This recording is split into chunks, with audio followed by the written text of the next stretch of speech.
자, 이제 세 번째 출제가 되는 부분이 되겠습니다.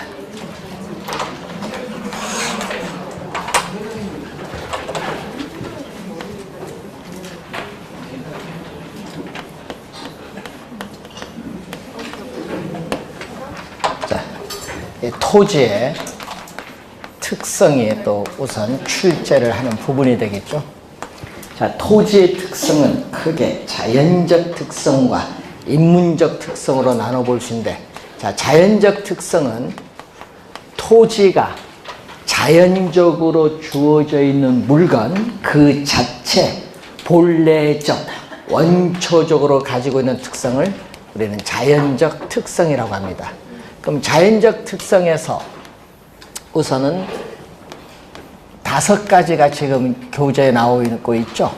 자, 부, 동성, 그리고 부, 증성, 영, 속성, 그리고 개, 별성, 그리고 마지막 인접성인데, 시험 문제는요, 이 5가지 중에서 우리 출제위원들은 요 4가지를 주로 많이 지문에 출제합니다. 2년 전에도 요 4가지에서 5개의 지문을 구성했죠. 자, 우선은 이 부동성을 한번 보면은 움직일 동입니다. 움직이지 않는 특성입니다. 토지의 지리적 위치 그 자체는 고정되어 있기 때문에 인간의 힘을 이용해서라도 이동시킬 수 없다. 그래서 비이동성이죠. 자, 여러분이 TV나 냉장고와 같은 동사는 움직이는 물건이죠. 이동성이 있어요. 그렇기 때문에 부동산과 동산을 구별하는 근거가 된다. 즉, 우리는 부동산은 공시 방법은 등기, 동산은 점유죠. 그래서 권리의 공시 방법으로서 우리는 법률적 측면에서 달리하는 근거가 된다. 뭐 때문에? 부동성 때문에. 우리 시험 문제에 제일 많이 나오는 게 있어요. 부동성만 뜨면 제일 많이 출제했던 것 같아요. 부동산 활동 및 부동산 형상을 뭔다? 국지화시킨다. 이 지문이 제일 많이 출제했습니다. 국지화, 뭐죠? 토지가 속해 있는 지역에 뭔다? 국한시킨다. 자, 얘기죠. 여기 어떤 지역이 있어요. 이 지역이 있으면 이 지역에 이 부동산이 있잖아요. 이 대상 부동산. 감정평가의 대상이 된 부동산이다. 그럼 이 부동산 가치를 알려면은 이 부동산에 속한 지역이 어떤 지역이냐, 그 지역의 특성이 다른 지역과 어떻게 구별되느냐, 그걸 이제 분석을 좀 해야 돼요. 그래서 국지화가 되니까, 지역에 국한되니까 부동산 가치를 판단하기 위해서는 뭐를 해야 돼? 우리는 지역을 분석, 부동산 가치에 영향을 미치는 이 지역을 분석을 해야 돼. 이 지역 분석에 뭐가 나타나죠? 필요성, 근거를 제시해 주죠. 지역 분석의 필요성이 나타나요. 국지화가 시험에 제일 많이 나옵니다. 자, 그리고 토지를 거래할 때는 토지 대장, 토지 이용 계획 확인원, 지적도, 임야도, 항공사진 자료를 수집해서 분석을 해야 되죠. 이것을 자료 수집해서 분석하는 것을 우린 전문용어로 정보 활동이 있고, 또 분석된 자료가 일치하는지 여부를 현장에 가서 측량을 통한 면적, 위치, 토지 대장상의 지목과 실제로 이용되고 있는 용도 지목이 일치하는지 여부, 이런 거 다 확인을 해야 돼. 그걸 현장에 가서 확인하는 것을 뭐라고 하죠? 임장 활동이에요. 임장. 그래서 부동산 활동을 정보 활동과 임장 활동으로 만드는 게 또 뭐다? 부동성인데, 임장 활동은 부동성과 관련이 있다. 꼭 기억을 해 두시고. 자, 그리고 또 우리가 중요한 것은 시험에 최근에 또 자주 나오대요. 우리 사례도 많이 나오고, 하여튼 외부 효과라는 용어 또 상당히 많이 출제됩니다. 부동산은 위치가 고정되어 있기 때문에 부동산을 둘러싼 외부 환경 조건에 영향을 받아요. 그래서 부동산 가치가 오를 수도 있죠. 자, 예를 들어서 여러분 대규모 생태공원을 우리는 개발, 조성을 하면은 쾌적성이 높아져서 부동산 가격이 오르는 뭐가 발생하죠? 정해 외부 효과다. 그러면 여러분이 개발로 인해서 뭐가 발생했죠? 이익이 발생했잖아요. 개발로 인해서 이익이 발생하니까 개발 이익은 불로소득이기 때문에 이러한 개발 이익은 뭐를 해야 돼? 환수를 해야겠지. 개발 이익 환수 제도에 또 근거를 제시를 해줘요. 자, 그리고 또 쓰레기 매립장을 조성 들어서면 어떻게 돼요? 주변 부동산 가격은 또 하락을 하죠. 예? 이것을 뭐라고? 마이너스 외부 효과죠. 마이너스 외부 효과가 발생을 하면은 이 마이너스 외부 효과를 제거를 하기 위해서 용도 지역을 우리는 법적으로 지정을 해야 될 필요성이 나타나요. 용도 지역 지정의 필요성이 나타나죠. 그래서 지역 지구제에 또 뭐가 된다? 또 근거가 되는 게 바로 부의 외부 효과가 되겠습니다. 외부 효과 시험에 진짜 많이 냅니다. 잘 알아두시고 또 여러분 토지에 대한 권리, 토지에 대한 권리나 이익 등이 거래가 되는 시장. 여러분 토지 거래했다는 것은 토지 예를 들어서 소유권을 나타내는 증서가 왔다 갔다 하는 거죠. 토지 들고 이동 못 하잖아요. 이런 시장을 뭐라고 해요? 관념적이고 공간적 의미인 이런 시장을 우리는 추상적, 주식시장, 외환시장도 다 추상적 시장이에요. 그래서 이런 공간적, 관념적 의미인 추상적 시장을 형성하기도 하고 또 위치가 고정됐기 때문에 부동산의 유통기구로서 부동산 중개업을 제도화하는 근거가 되기도 하고 또 이 중앙정부나 지방자치단체의 제도적 규제, 규율이 대상이 되기가 쉽기 때문에 토지관계 법규가 복잡해요. 그리고 정쟁이나 혁명, 폭동 등의 사회적 혼란이 심할 경우에는 사람들은 부동산을 소유하기보다는 달러나 금 갖고 튀어야 돼. 그래서 동산 소유욕이 강해요. 네? 그래서 부동산 소유욕과 동산 소유욕을 서로 반대, 상반된 활동으로 만드는 요인이 되기도 해요. 또 지방자치단체 운영을 위한 조세 수입의 근거죠. 지방세를 부과하니까 조세 수입의 근거가 되기도 합니다. 또 입지 선정에 중요하죠. 위치가 고정되어 이동하지 못하다 보니까 우리는 위치가 상당히 중요합니다. 그래서 토지 가격을 뭘로 만들죠? 첫째도 위치, 뭐 둘째도 위치, 셋째도 위치란 말을 많이 쓰는데 토지 가격을 뭐죠? 위치 가격화. 위치에 따라 가격이 차이가 있다는 얘기예요. 위치 가격화시킨다. 자, 이렇게 여러 가지인데 이 지문들이 제일 많이 부동산에서 출제한다. 이렇게 보시면 되겠습니다. 자, 부증성. 자, 28회도 정답 물었고요. 작년에도 박스로 사례 주어주고 뭐냐? 부증성을 또 출제를 또 우선 한 내용입니다. 자, 46페이지 보시면은 문제 있습니다. 자, 이 부동성의 파생 특징과 관련성이 적은 거죠. 부동산 활동 및 형상을 국지화한다. 맞죠? 부동산과 동산의 구별 기준이 되고 권리의 공시 방법이 동산과 다르게 되는 이론적 근거. 부동산은 뭐다? 등기, 동산은 점유. 부동산 활동을 임장 활동으로 만들고 부동산 시장을 추상적 시장인데 4번이 정답이죠. 지역 분석 및 개별 분석의 필요성인 거. 개별 분석의 필요성은 개별성입니다. 그래서 4번이 틀린 지문이 되어 있습니다.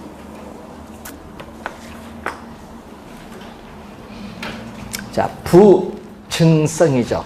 증가시킬 수 없어요. 자, 여러분 일반 상품은 공장에 생산비를 투입을 하면 생산량이 늘어납니다. 그런데 이 토지에는 생산비를 투입을 하여도 자연적으로 주어진 토지의 절대량 면적은 결코 증가시킬 수 없다. 증가시킬 수 없으니까 뭐죠? 비생산성. 비생산성이라는 것은 어떻게 돼요? 엄격한 의미의, 자, 엄격한 의미의 토지의 생산 공급은 안 된다. 생산 공급은 안 되니까 토지 공급을 보유 공급, 용도 변경의 공급이 되게 한다. 보유 공급은 보유하면서 팔려고 내놓는 거. 용도 변경의 공급은 용도의 전환을 통해서 택지 조성해서 공급하는 거. 뭐 이 얘기죠. 그래서 생산 공급은 안 돼요. 그리고 면적의 유한성 또는 수량의 고정성이라고 하죠. 자, 이때 면적이 유한하다는 거예요. 토지의 면적이 유한한데, 자, 유한하기 때문에 어떻게 돼요? 토지 소유 욕구가 계속 뭐가 돼? 증대가 돼. 작년 출제했잖아요. 토지 소유 욕구가 증대돼요. 이걸 좀 더 고상하게 말하면은 희소성이다. 좀 고상한 용어로 얘기하면 희소성. 여러분, 하여튼 희소성만 떴다 하면은 뭐다? 부증성이야. 토지를 소유하고자 하는 욕망은 무한한데 그 무한한 욕망을 충족시켜줄 토지 자원은 유한하다는 거.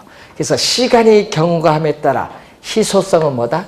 가중되도. 희소성이 높을수록 가격도 비쌉니다.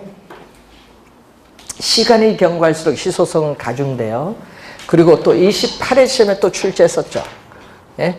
토지에 있어서 유한하다 보니까 유한한 토지를 우리는 최선의 상태로 이용해야겠죠. 또 최유효 이용에 뭐가 된다? 근거가 돼요.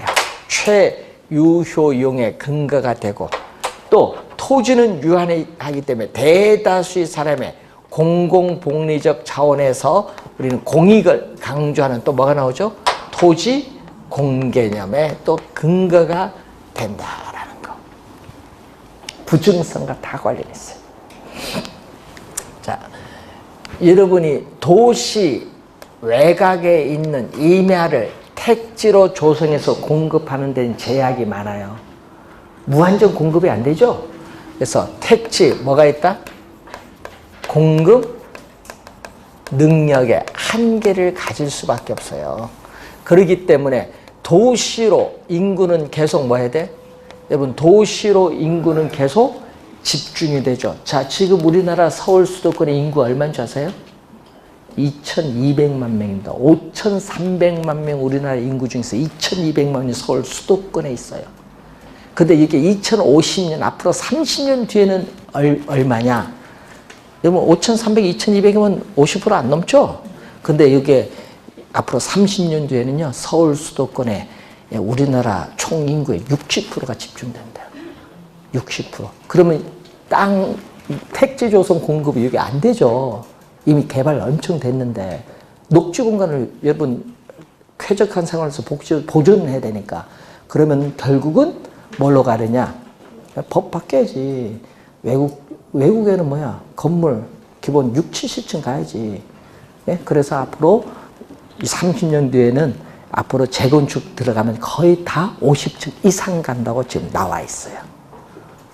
우리나라가 분석한 게 아니에요. 외국에서 분석한 거예요. 그러니까 우리나라 서울특별시 건축 어떻게 돼요? 재건축 제도를 정비해야 된다. 예? 지금처럼 하면 안 된다. 앞으로 가격 폭등한다. 60% 집중한다 하니까 그럼 뭘 해야 돼? 올려야지. 몇 층? 기본 이제 7, 80층. 우리나라 건축 기술 세계 최고예요. 부실공사에서 좀 그렇지. 예? 아, 외국 가면 잘 지어요. 예? 왜 우리나라 부실공사인지 모르겠지만 외국에서는 잘 짓습니다. 세계 최고의 건축물, 최고의 다 우리나라 기업이 지은 겁니다. 잘 지어요. 감리는 외국엔 철저히 하잖아요. 우리는 대충대충 해서 그래요, 감리를. 하여튼 잘 지어요. 이게 한계가 있어요. 그러니까 어떻게 돼요? 도시는 인구는 집중되지만 도시 토지인 택지가 당연히 뭐 해? 부족하잖아요. 작년 시험에 요거 나왔잖아요. 또 뭐 나왔어요? 토지 부족 문제가 떴잖아요. 토지 부족해요. 부중성에서. 부족 문제로 인해서 결국은 도시 토지를 이용하고자 누가 경쟁을 벌여야 돼? 공급자가 아닌 수요자 간의 경쟁이 벌어질 수밖에 없어요. 그래서 도시의 토지 가격은 계속적으로 뭐한다? 상승하면 아까 얘기했죠. 건물이 아까 50층 이렇게 고층화할 수밖에 없어요. 건물이 고층화되는 것을 전문용어로 집약화. 작년 시험에 집약화가 떴어. 그럼 볼 거 없어. 집약화 뜨면 답은 뭐다? 부증성. 그래도 작년 떴잖아요. 하여튼 집약화만 뜨면은 부증성이야. 집약화는 건물이 고층화되는 거. 그래서 시험 문제는 뭐죠? 농촌에서의 토지 이용인 조방화가 아니죠. 조방화가 아닌 집약화. 이 집약화를 촉진시킨다. 즉 집약적인 토지 이용이 강화가 되는 거예요. 건물이 고층화돼야 가격이 비싸니까. 자, 요걸 작년에 또 출제했습니다. 집약화만 뜨면은 뭐다? 부정성. 자, 완전 비탄력적인데, 자, 여러분이 토지 가격, 집가구, 토지 공급량이 주어졌는데, 토지 공급은 이렇게 고정되어 있다. 예? 고정되어 있다. 완전 비탄력적. 자, 시험 문제에 완전 비탄력적 이렇게 출제되기도 하고요. 또 말을 좀 바꿔서 또 출제해요. 시험 문제. 여러분 문제를 좀 어렵게 만들려면요. 이렇게 내. 또 이렇게. 문제를 좀 어렵게 출제하면 말로 갑니다. 시험 문제 이렇게 내요. 토지 공급의 가격 탄력성이 0인 경우 이렇게 내면요. 또 해석이 안 돼. 갑자기. 아니, 말을 좀 바꿔서 출제해버리잖아. 토지 공급의 가격 탄력성이 0이라는 것은 완전 비탄력적이야. 이때 공급 곡선의 형태는 뭐죠? 수직선. 그냥 공급 곡선, 수직선 이렇게 출제하면 얼마나 좋아. 그렇게 또 출제 안 해요. 그래서 약간 말을 바꿔서 출제합니다. 이럴 때를 우리는 토지의 뭐라고 하죠? 물리적 공급이라고 해요. 토지의 완전 비탄력적인 수직선의 형태를 띌 때를 토지의 물리적 공급인데 뭐에서 토지의 특성 중 부증성에 의해서 나타나죠. 그래서 우선 완전 비탄력적인 수직선이기 때문에 공급은 고정되어 있기 때문에 수요자에 따라 가격이 달라요. 그래서 토지 시장에서의 균형 가격의 형성이 곤란하다. 즉 균형 가격이 자연스럽게 형성되지 않기 때문에 감정평가사에 의해서 인위적으로 균형 가격을 구할 필요가 있는 겁니다. 자, 이때 이게 물리적 공급이에요. 여러분 자연적으로 주어진 이 지표의 총량이 물리적 공급인데 물리적인 이 공급이죠. 이 양은 어떻게 돼? 물리적 측면에서의 토지양은 고정돼서 변화가 없다. 불변이기 때문에 물리적 측면에서의 토지양은 생산비를 투입을 해도 증가시켜 줄 수 없다. 물리적인 토지 양은 증가가 안 돼요. 공급이 안 된다. 꼭 기억해 두시고 그 물리적 공급 중에서 인간이 이용할 수 있는 이 부분의 토지를 경제적 공급. 여기 바다 밑에 있는 토지 이용 못 하잖아요. 산 이용 못 하죠. 빼서 우리 인간이 이용할 수 있는 부분의 토지를 경제적 또는 용도적 공급이야. 자, 이 물리적 공급 중에서 인간이 이용할 수 있는 부분의 토지를 경제적, 용도적 공급인데 이런 형태가 되겠죠. 이 지가, 토지 공급인데 이렇게 수직선이 아니라 이렇게 우상향한다. 우상향. 자, 여러분 24회 시험에는 오른쪽 위를 향하는 곡선인데 이걸 24회는 우하향으로 출제를 했어요. 우하향이 아니라는 것. 우하향이 아니다. 우상향한다. 자, 24회 정답 지문이었죠.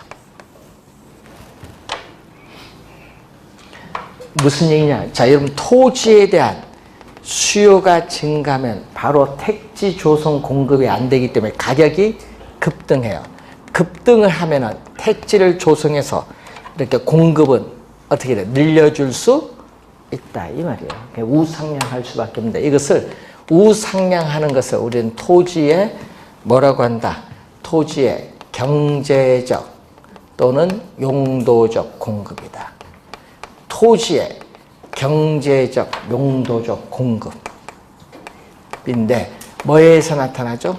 용도의 다양성. 자, 용도의 다양성의 특성에 의해서 토지 이용의 전환. 자, 이러면 토지 이용에서의 용도의 전환을 통해서 자, 여러분 임야를 택지로 조성해서 택지의 양을 늘려주거나 아니면은 간척 개발이라든지 또 여러분 송도 신도시처럼 우리 공유 수면을 뭐 했다? 매립을 해서 농지나 택지 양을 늘려줄 수 있는데 자, 이렇게 해서 어떻게 돼요? 인간이 이용할 수 없었던 토지, 인간이 이 신부분이 이용 못 하잖아요.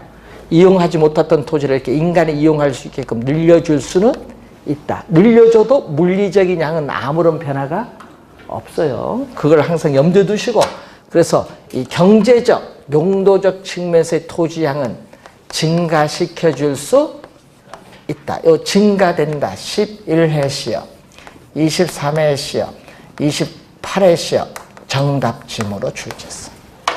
이 지문을 계속 정답 지문 증가시켜 줄 수 있다.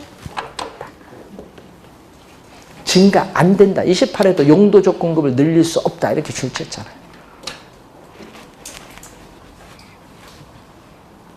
그래서 이 물리적, 경제적 공급 이쪽에서 시험 지문에 정답을 많이 묻습니다.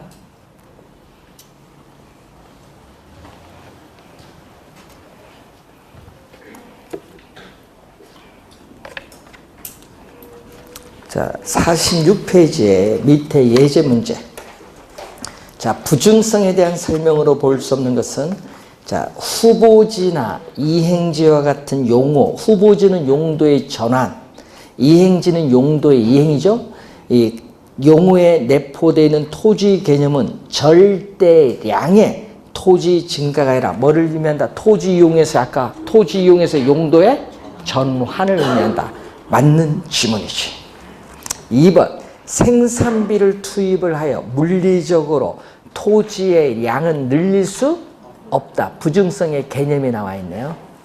3번 부증성은 면적의 유한성이라고도 한다. 맞고 5번 4번 매립, 공유수면 매립 등으로 농지 양이 증가된 것은 용도의 전환이지 절대량의 증가는 아니죠. 이렇게 용도의 전환을 통해서 이렇게 늘려줄 수 있지만 이 물리적 양은 변화가 없어요. 5번 토지는 생산비를 투입을 하여 생산할 수 없죠. 비생산성입니다. 그런데 물리적 공급과 용도적 공급이 불가능하다는 틀렸어요. 물리적 공급은 불가능하지만 용도적 공급은 가능하다. 5번 정답.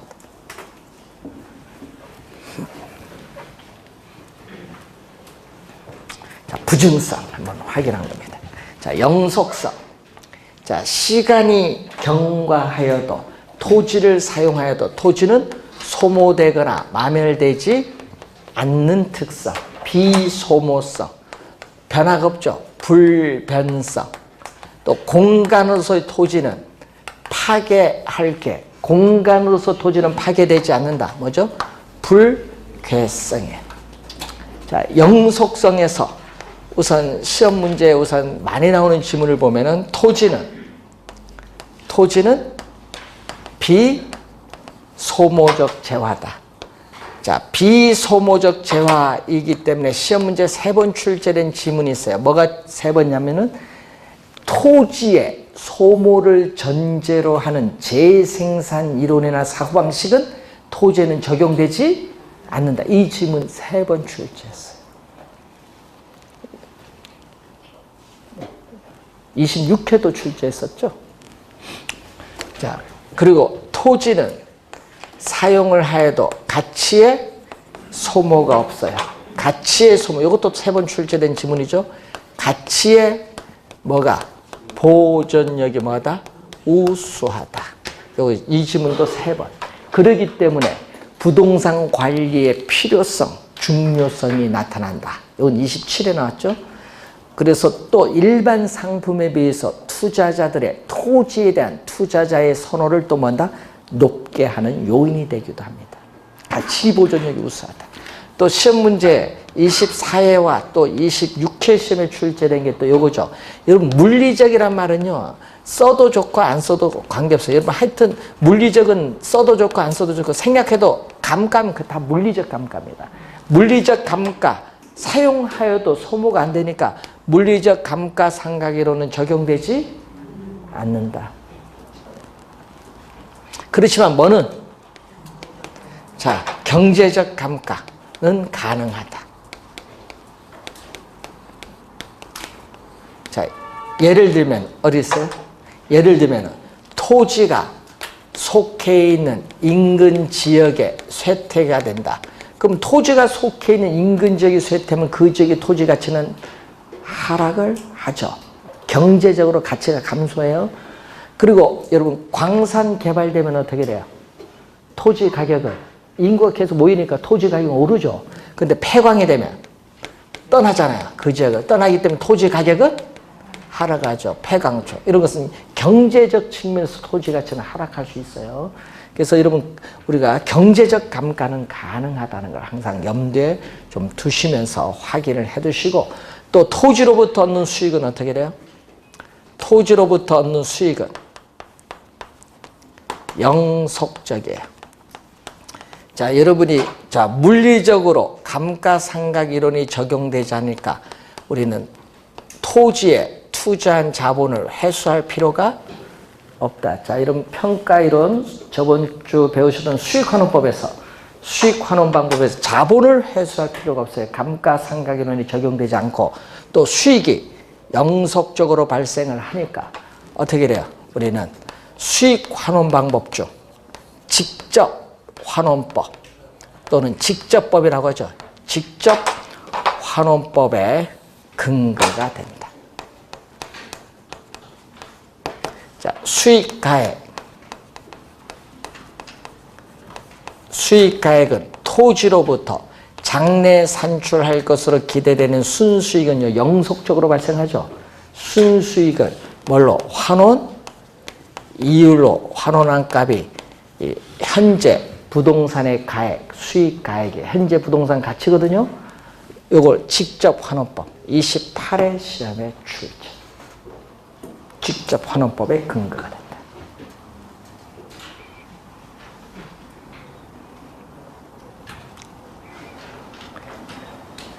자, 또 수익이 영속적이죠. 수익이 영속적이면 부동산 활동 시에 또 단기가 아니라 어떻게 돼요? 장기적인 배려가 필요하다. 자, 20도 6회 시험에 출제를 했습니다. 장기적인 배려가 필요하다. 자, 토지의 소유 이익. 자, 토지를 소유함으로써 얻는 이익은 뭐죠? 집가 상승에 따른 이익. 또 토지 소유자가 직접 토지를 이용함으로써 얻는 이익이 분리가 가능해요. 분리가 가능하니까 토지 소유자가 직접 이용할 필요가 없지. 다른 사람으로 하여금 이용토록 할 수 있어요. 분리가 가능하기 때문에. 그래서 우리가 또 1회 시험에 나왔죠. 토지에 대한 뭐가 발달한다? 임대차 시장이 발달한다. 영속성. 임대차 시장이 발달. 자, 또 토지에 장기 투자하면, 자, 장기 투자하면 또 27회 시험, 이것도 두 번 출제인데 27회 시험에 16회 시험에 나왔는데 우선 소득이득이라는 게 있어요. 소득이득은 보유기간 동안에 지대 수입을 얻을 수 있고 또 토지를 처분할 때 집가 상승에 따른 이득을 뭐라고 하죠? 자본이득. 예? 토지 가격 상승에 따르는 이득을 누릴 수 있다. 이 두 가지 소득이득과 자본이득을 토지에 장기 투자하면 또 향유할 수 있는 것도 우리는 영속성의 특성. 요거 27회 시험에 출제했습니다.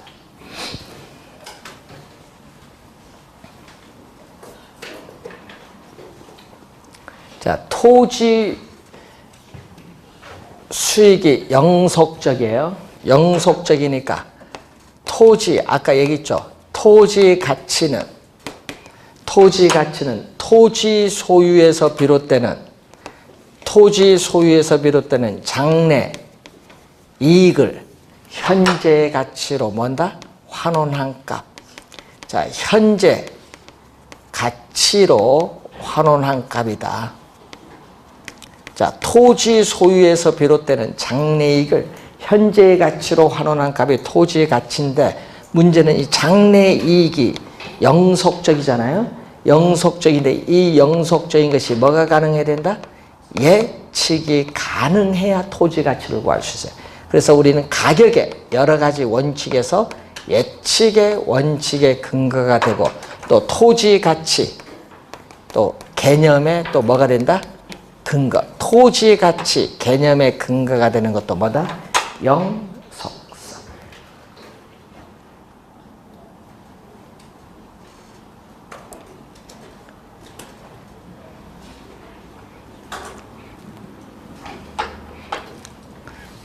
자, 여러분 요즘에 지진이나 뭐 홍수 뭐 이런 게 많이 나타나다 보니까 이 지진이나 홍수 등으로 인해서 토지가 유실될 수도 있죠.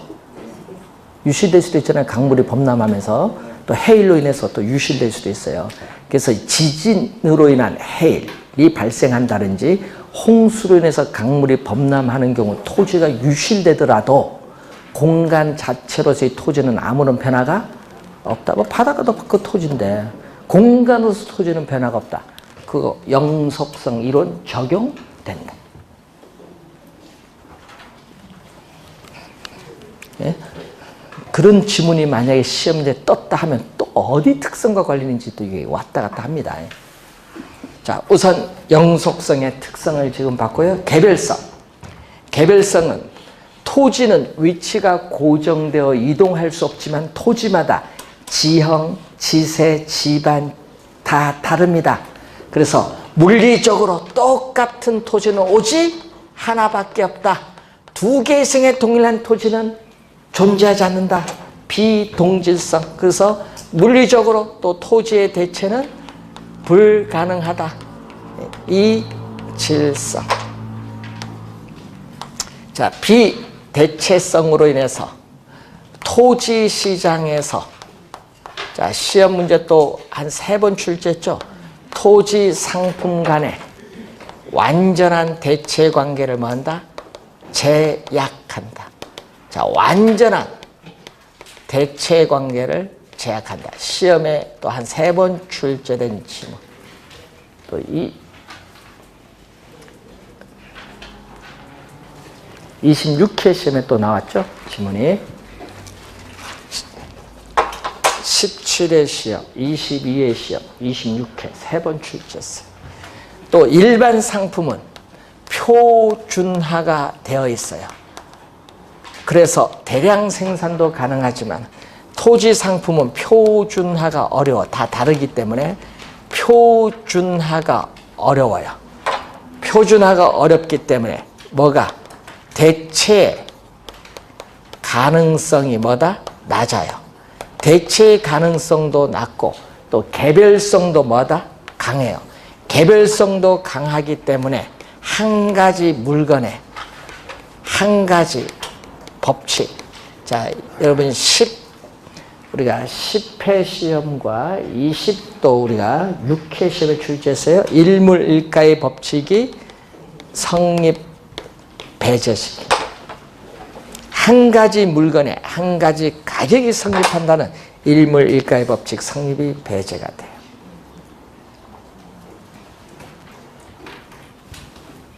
자, 그래서 이 개별성은 또 이 부동산, 여러분 활동 및 부동산 형상을 개별화, 동질화가 아닙니다. 개별화시키기 때문에 부동산학 원리 도출 이론의 전개도 어렵다. 그리고 또 표준지. 여러분 우리 작년에 표준지 개념 냈거든요. 부동산 가격 공시에 관한 법률에서 표준지 공시가가 있어요. 이 표준지를 개별성의 특성으로 선정하기가 어려워요. 어렵기 때문에 토지 가치를 추계하는 데 있어서 또 객관화가 어렵다. 그러니까 뭐가 필요해? 감정평가사에서 토지에 대한 감정평가가 필연적으로 나타날 수밖에 없다. 감정평가의 필연성이 나타나죠. 토지 간의 비교 쉽다 어렵다? 어렵다. 다 다른데 뭐 비교 어렵죠. 뭐. 예? 그리고 토지 가격이나 이 수익 등을 우리는 개별화시키고 구체화, 개별화 다 다르고 구체적으로 접근을 시킵니다. 자, 그래서 토지 가격이나 수익이 개별화된 것은 개별적으로 형성되기 때문에 개별 분석, 여러분이 우리 감정평가에서 지역 분석, 개별 분석인데 토지 가치에 영향을 미치는 개별적인 상태나 조건 등의 여러 가지 요인, 이러한 개별 분석을 해야 될 필요성 근거. 개별 분석의 필요성 근거는 뭐와 관련이 있다? 개별성과 관련이 있다.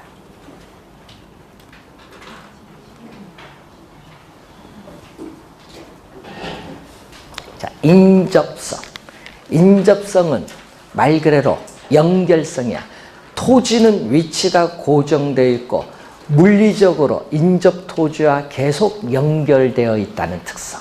이거는 거의 우리 부동성에 포함시켜서 생각하기 때문에 파생 특징이 잘 출제를 안 해요. 네 가지는 잘, 부동성, 부증성, 영속성, 개별성, 이 네 가지를 출제를 많이 합니다. 자, 그리고 인문적 특성. 자, 인문적 특성은 자연물인 토지. 자, 자연물인 토지와 인간이 있어요. 자, 자연물인 토지와 인간이 있어요. 이 토지와 인간의 관계에 있어서 인간이 토지에 인위적으로 부여해준 특성이 인문적 특성이에요. 인간이 개입이 됐거든요. 그렇기 때문에 토지가 가지고 있는 자연적 특성을 제약을 어느 정도 완화시켜주는 역할을 하는 것이 인문적 특성입니다. 그래서 인문적 특성에 우리는 제일 시험에 많이 나왔던 게 바로 뭐죠? 용도의 다양성. 자, 주어진 부지에 다양한 용도를 제공해 줄 수 있는 특성인데 이 다양한 용도 중에서 어떤 용도를 이용할 때 그 토지로부터 최대의 수익을 얻을 수 있느냐? 우리는 토지 이용에 있어서 최유효 이용의 성립 근거, 판단 근거가 되죠. 성립의 근거, 판단 근거, 이 지문이 제일 많이 나왔어요. 또 주어진 부지에 어떠한 용도가 적합한가, 다양한 용도 중에서 어떤 용도가 적합한가, 적지론의 근거가 되고, 자, 후보지에서의 용도의 전환, 이행지에서의 용도 이행, 이 토지 이용에서의 전환과 이행을 가능케 해요. 또 용도마다 가격이 다르기 때문에 가격 다원설의 논리적 근거도 제시해주고, 주거용에서 상업용으로 용도가 전환돼요. 주상복합 건물처럼 어떻게 용도가 병존할 수도 있고, 또 2개 이상의 용도가 경합할 수도 있어요. 용도의 전환, 병존, 경합을 가능케 하는 게 용도의 다양성. 용도의 다양성을 지원해주고 또 최유효 이용을 간접적으로 지원해주는 특성을 우리는 합병 또는 병합, 분할의 가능성. 여러분, 토지 이용 주체의 목적이나 용도에 따라 토지를 자유로이 합병할 수도 있고 뭐다? 분할할 수도 있는 특성. 여러분, 합병, 분할을 하면은 정상적인 토지 가격이 아닙니다. 이 합병, 분할을 하면요, 가치가 오를 수도 있고 내릴 수도 있어요. 그래서 합병, 분할을 전제로 한 가격을 우린 전문용어로 한정 가격이라고 해요. 한정 가격이 존재를 하게 됩니다. 자, 토지는 지리적 위치가 고정되어 있을지라도, 토지를 둘러싸고 있는 사회적 환경 요인, 경제적 환경 요인, 행정적 환경 요인이 변함에 따라 토지 가치는 달라질 수 있어요. 자, 여러분이 익산에 가면은 유명한 대학이 있거든요. 원광대학교. 원광대학교가 생각나면요. 그게 제일 유명하게 만든 게 한의대가 있고 치대가 있어요. 근데 이제 거기 인원이 얼마 안 되죠? 인구가. 예? 그러니까 학생 모집에 애로사항이 많은가 봐. 그래서 원광대학이 어디 온다? 평택으로 와요. 평택으로. 예? 그럼 안성중앙대는 어느 쪽으로 간다? 서울에 가까이 모집이 쉴 거냐? 남양주로 가는 거예요. 서강대 어디로 가? 남양주 가지. 예? 도농역 그 앞에 남양주로 가요. 거기는 서강대, 거기는 대학원만 있고 그런 식으로 가는 거예요. 외곽으로 빠져가는 거예요.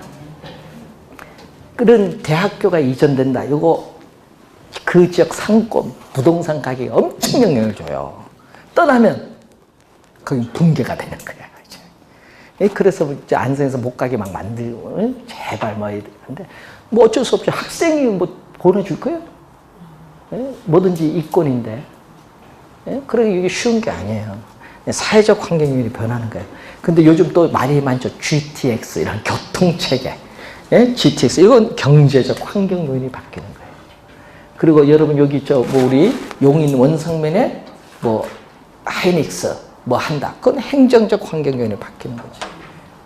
그래서 개발 제한 구역을 해제한다든지 이런 것은 좀 행정적 환경 요인이 변하는 거. 그 변하면 토지 가치는 달라질 수 있지. 그걸 뭐라고 한다? 가변성이라는 용어를 사용한다.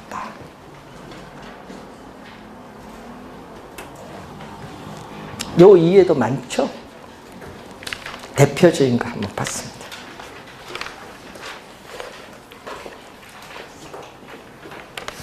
자, 여러분 교재에 50페이지에 문제 한번 봅니다.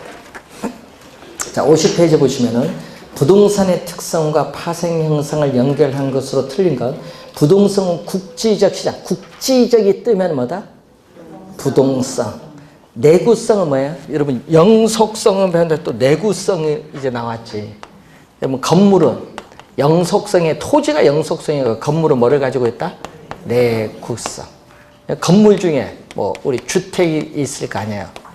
내구성이 있으니까 일정 기간이 지나면 어떻게 철거해서 없어지잖아요. 내구성이 있어요. 그러니까 뭐죠? 신규 주택 시장이나 또 재고, 기존 주택이 거래되는 재고 시장이 형성이 되는 것은 뭐 때문에? 내구성 때문에 그렇다. 여기 2번 설명. 3번 개별성으로 인해서 아까 표준지 선정이 어려우니까 부동산 가치 추격의 어려움도 유발하죠. 부증성은 조방적이 아니라 집약적. 집약적 4번 정답. 가격이 비싸다. 고가의 상품이기 때문에 부동산 시장에 진입하고 나가기도 쉽지가 않다. 진출입이 어렵게 한다 얘기죠. 그래서 부동산 시장을 불안전하게 만드는 요인이 됩니다. 자, 4번이 정답입니다. 자, 프린트 7번 문제 한번 가겠습니다.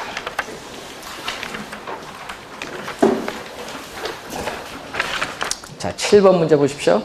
자, 토지 특성에 관한 설명으로 드린 것은 부동성은 부동산 활동 및 형상을 국지화의 지역의 특성. 여러분 지역 특성은 어떤 지역이 다른 지역과 구별이 되는 특징입니다. 이미 다 여기 평가에서 배운 거예요. 국지화가 떴어요. 그러면 부동성 키워드를 잘 보시면 돼요. 2번 부증성은 생산 요소를 투입을 하여도 노동 이런 생산 요소를 투입을 하여도 토지 자체의 양은 늘릴 수 없는 특성, 부증성 개념이 나와 있습니다. 3번 영속성은 토지는 비소모적 재화이기 때문에 토지 관리의 필요성을 강조하죠. 근데 뒤에 감정평가에서 원가 방식의 이론적 근거가 된다. 자, 여러분 어떻게 돼요? 원가 방식 이론적 근거, 물리적 감가가 안 되는데? 물리적 감가 안 되잖아요. 자본을 회수할 필요가 없기 때문에 원가 방식 적용하기가 어렵습니다. 3번 정답. 개별성은 대상 토지와 다른 토지 비교를 어렵게 하며 시장에서의 상품 간 대체 관계를 뭐한다? 제약할 수 있죠. 맞는 질문. 인접성은 물리적으로 연속되고 연결되어 있는 특성, 개념이 나와 있습니다. 정답은 3번. 원가 방식의 이론적 근거, 이 지문이 틀린 지문. 그래서 여러분이 28에도 영속성을 연결시켰죠. 뭐를? 아까 수익 환원 방법 중 뭐를? 직접 환원법. 원가 방식 관계없습니다. 적용 어렵다. 원가는요, 감가가 되거든요. 원가 방식은 감가상각할 수 있는 자산에 적용합니다. 상각할 수 없는 토지는 적용하기 어렵다. 원가 방식에서 배운 내용입니다. 자, 8번. 자연적 특성을 설명한 것으로 틀린 것은 부증성은 거시, 넓은 의미로 보는 토지양이 불변이 포인트죠. 맞고 수량의 고정성, 면적의 유한성이라고도 한다. 1번 불변이 포인트인데 맞고요. 2번 태양광선, 공기 및 비와 같은 자연적으로 주어져 있는 물건은 무한히 존재하고 무한하기 때문에 소유욕이 없어요. 근데 자연물인 토지는 유한하기 때문에 소유 욕구를 증대시키는 거예요. 2번 맞고 토지의 개별성은 표준지 선정을 어렵게 하며 토지의 수익이나 가격을 개별로 형성하죠. 개별로 형성, 밑줄. 그렇기 때문에 개별 분석의 필요성을 야기시킵니다. 자, 네 번째, 토지의 가치 보존력이 우수한 것은 다른 상품과는 달리 가치의 소모가 없기 때문에 이것은 영속성이라는 특성이 있기 때문 맞고요. 5번, 간척지와 같이 해면을 육지로 만드는 것은 국토 면적을 증가시키는 행위이기 때문에 이는 어떻게 돼요? 부증성 이론은 해당되지 않는다. 해당되지 않는다. 밑줄. 요거 얘기죠. 간척 개발을 통해서 국토 면적을 이렇게 증가시킬 수는 있지만 물리적인 양은 변화가 없죠. 부증성 이론 해당된다. 해당되지 않는다를 해당된다. 틀린 지문 5번 정답. 자, 9번 문제로 갑니다. 다음 내용에 모두 관련된 토지의 특성은 최유효용의 판단 근거 최형 떴어. 예? 그럼 바로 2번이 나와야지 답이. 이런 거 뭐 5초 안 걸리는데 이런 뭐 고민할 거 없어요. 뒤에는 뭐 보세요. 최고의 효율성을 발휘하게 하여 경제적 가치를 증대시키고 토지 이용의 이행과 전환을 가능케 하고 또 부동산 가격은 토지 이용을 통해서 초과 이윤을 얻기 위한 시장 참여자들의 경쟁 관계에서 형성되는 것을 최유효용 용도의 다양성과 관련이 있는 겁니다. 2번 정답. 이런 문제 나오면 좋겠죠. 그래도 뭐 나오면요 뭐가 확 씌었는지 그때 또 생각이 안 나요. 막 시험장에 가면. 자, 세 문제 출제되는 거 총론 세 문제. 부동산 개념, 토지 용어, 토지 특성. 세 문제, 자, 올해 30회 세 문제 출제되는 범위였습니다. 자, 잠시 쉬고 여러분은 부동산 경제론 56페이지로 들어가겠습니다.